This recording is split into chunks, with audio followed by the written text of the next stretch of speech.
феврале 2021 года исполняется 175 лет великому казахскому поэту Жамбылу Жабаеву. Практически всю свою долгую и плодотворную жизнь Жамбыл Жабаев посвятил воспеванию лучших человеческих качеств – патриотизма, благородства, верности правому делу и справедливости. Мощный талант казахского поэта оценили еще при жизни Акына. Сейчас же стихи Жамбыла Жабаева звучат более чем на 50 иностранных языках. Точных сведений о рождении поэта нет. Существуют только семейные предания, согласно которому Жамбыл Жабаев появился на свет 28 февраля 1846 года. Роды начались у его матери не слишком своевременно. Случилось это, когда она с соседями и роднёй пряталась от бандитов у подножия горы Джамбул. Детство мальчика прошло в нужде. Как и другие дети из дырявых юрт, он пас байский скот, не зная ни школы, ни грамоты. Картины беспросветной нужды и рабского унижения запечатлевались в душе ребенка. С раннего возраста мальчик отличался любознательностью и непоседливостью. Он нередко часами слушал песни чабанов и табунщиков. От них же будущий поэт узнал немало сказок и легенд. Еще мальчиком начал изучать искусство игры на домбре. В этом ему помогал дядя, виртуозно владевший инструментом. Стремления сына не нашли поддержки у отца, но мать верила в его успех. Учитель Жабаева – известный Акын Суинбай Аронұлы. Поэзия Жамбыла связана с жизнью простого народа. Акын звал к дружбе казахов с русским народом. Он сложил множество лирических, бытовых, социально-сатирических песен, героических поэм и сказок. «Собака Бая Кадрбая», «Черный указ», поэма «Гневного сердца», поэмы «Утеген Батыр», «Сураншы Батыр», сказки «Хан и Акын», притчи о лентяе и другие. С огромным творческим напряжением работал почти столетний Акын в годы Великой Отечественной войны. Поэзия Джамбула вдохновляла людей на подвиги на фронте и в тылу, вселяла уверенность в конечную победу. Тот, кто пережил ленинградскую блокаду зимой 1941-1942 годов, никогда не забудет поэтического послания, с которым обратился Джамбул к жителям города в сентябре 1941 года.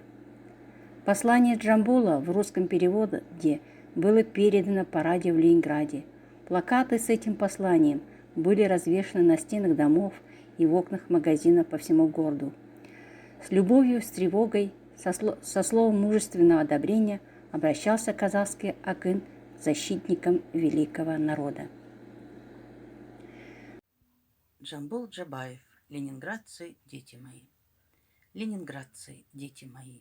Ленинградцы, гордость моя. Мне в струе степного ручья виден отблеск Невской струи. Если вдоль снеговых хребтов взором старческим я скользну, вижу своды ваших мостов, зорь балтийских голубизну, фонарей вечерних раи, золоченных крыш острия. Ленинградцы, дети мои. Ленинградцы, гордость моя. Не затем я на свете жил, чтоб разбойничать чуять смрад, не затем вам, братья, служил, чтоб забрался ползучий гад в город сказочный, в город-сад. Не затем к себе Ленинград взор Джамбула приворожил, а затем я на свете жил, чтобы сброд фашистских громил. Не успев отпрянуть назад, волчьи кости свои сложил у священных ваших оград. Вот зачем на север бегут казахстанских рельс колеи, вот зачем Неву берегут ваших набережных края. Ленинградцы, дети мои, ленинградцы, гордость моя. Поэт прожил длинную и насыщенную плодотворную жизнь.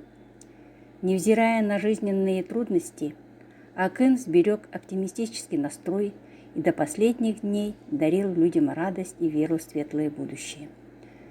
Жамбыл Жабаев умер 22 июня 1945 года, не дожив до своего столетия 8 месяцев.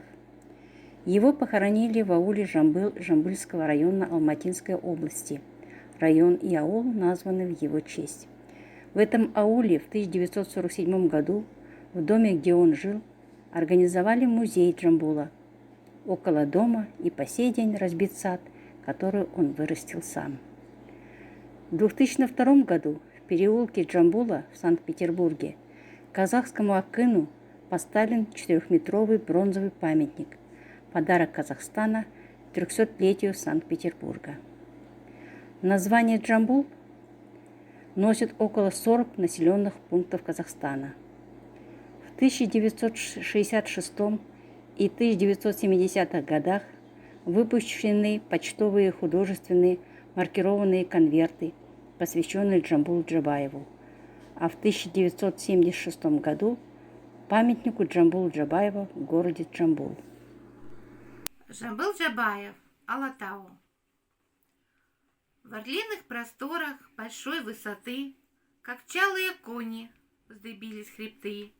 Над всем ЖТСУ поднялся Алатау, исполнен величия и красоты. Снега на вершинах мерцание льют, косматые тучи нашли там приют. Они, золотясь при закате, клубятся и тайны жемчужных вершин стерегут.